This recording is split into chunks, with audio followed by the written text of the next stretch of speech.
I'm not kidding when I tell you that this tastes better, much better than maple syrup. This thick, buttery deliciousness is super simple to make, and it's made from a resource that most gardeners typically throw away. This is corn cob syrup, and I'm going to show you how to make it. It's really easy. Let's go.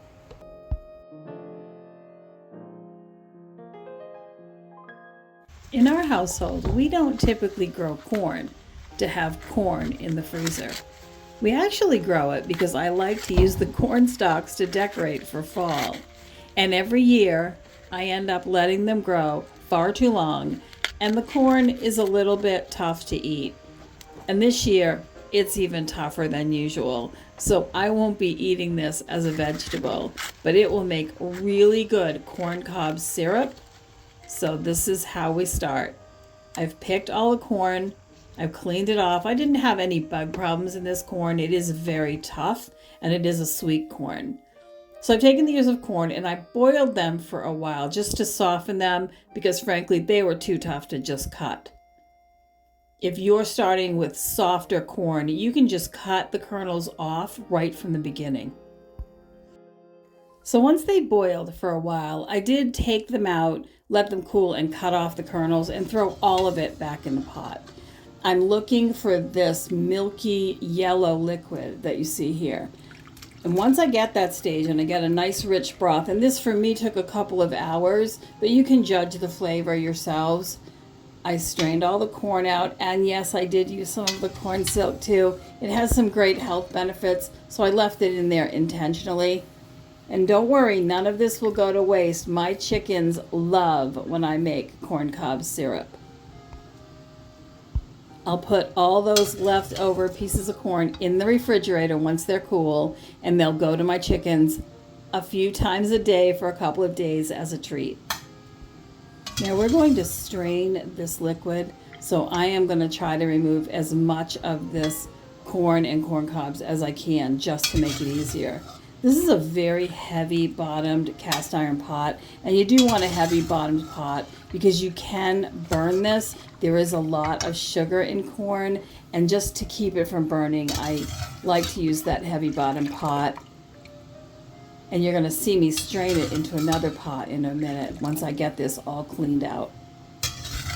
This syrup is very unique in that it has a very, very buttery flavor. Even though there's obviously no butter in it, you wouldn't know it by the flavor. It makes a wonderful ice cream topping and wonderful topping for things like cinnamon rolls and pancakes and waffles, and my family loves it. Please keep in mind that this liquid is very hot, and you can cool yours if you want to do that. So let's get it strained, and we're going to strain it like you would for jelly.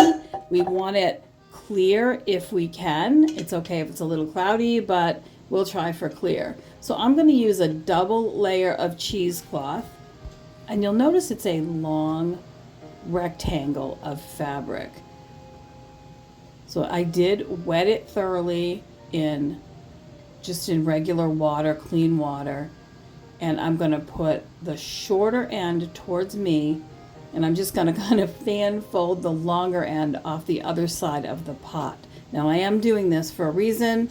I did do a short about it, a short video the other day, but I'm going to recap that for you here. I did wet this fabric in fresh, clean, cold water first before putting it into the colander. And I'm going to ladle in the corn broth a little at a time and let it strain through. It's straining into a heavy bottom pot. That's actually my Instant Pot insert because again, it has a heavy bottom, but I'm not going to cook in this. I'm just using it because it's tall and it's a good way to get the liquid all drained through.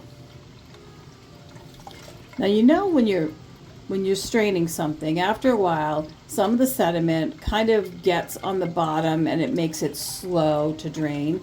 And you can do this trick here where you stir it around to help it drain, but I have a better trick. I take the short end of the cloth and I start very slowly rolling it up and just kind of letting the liquid go down to a cleaner section of the cloth where it drains freely again. And after a few scoops, that's going to get a little clogged again from the debris, and I'm going to keep scooting the cloth along until it's all drained. Now you can see I got about 2 quarts here. Because we're making a syrup, a heavy syrup, we're going to put in 1 cup of sugar for every cup of liquid. So in this case, 8 cups of sugar for 2 quarts. And I somehow missed putting the sugar in, but I did. Trust me, I put in 8 cups of sugar. We're also going to put in some molasses. Now you could skip the molasses step if you're putting in 8 cups of brown sugar, but I didn't have any brown sugar. Frankly, I don't buy it. I just make my own. So I put a couple tablespoons of molasses in there as well. I added a little bit of lemon juice, and that would be 4 tablespoons of lemon juice, 2 for each quart to help acidify it. I also put in a little splash of vanilla and just a little bit of salt because it helps bring out the caramel flavors and the sweetness of the syrup. But you can add or omit any of those items except for the lemon juice and sugar. You need those. Once I get stirring it around, you can see how brown it becomes. It's very rich. Now I am literally going to cook this down over medium heat. I don't want to boil it hard. I want it to just kind of simmer along to cut down the volume of the water until it's thick enough. And you can see me there, I'm testing it. It's not quite sheeting. I dip the spoon and let it cool, and then I check it. It's getting thicker, but I did have to cook it a little bit longer. I like it thicker rather than thinner, but absolutely do what you like. And then I bottled it up. In my case, I did pint-sized jars. You can substitute some of the sugar, by the way, with honey if you want to do that, but I just used sugar. Bottled it up. This is going to get water bathed for 10 minutes at a full rolling boil, again water bathed, and then it's shelf stable for a very long time. Always wipe your rims before you put your lids on, just to make sure that everything seals well. I left a good amount of headspace, frankly, because I just didn't want to overfill the jars. And I ended up with 2 quarts of the original liquid cooked down and the sugar added and all of that.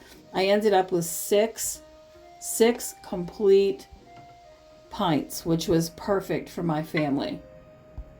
Let me know below if you try this and if you like it. And I'm looking for any other favorite syrup recipes you may have to share. You can put those right down below too. As always, thank you for your likes, your comments, and your subscribing. I love this community. You are so much fun to spend time with, and I so appreciate you spending time with me. Here's another video you might enjoy, and I will see you next time. Take care.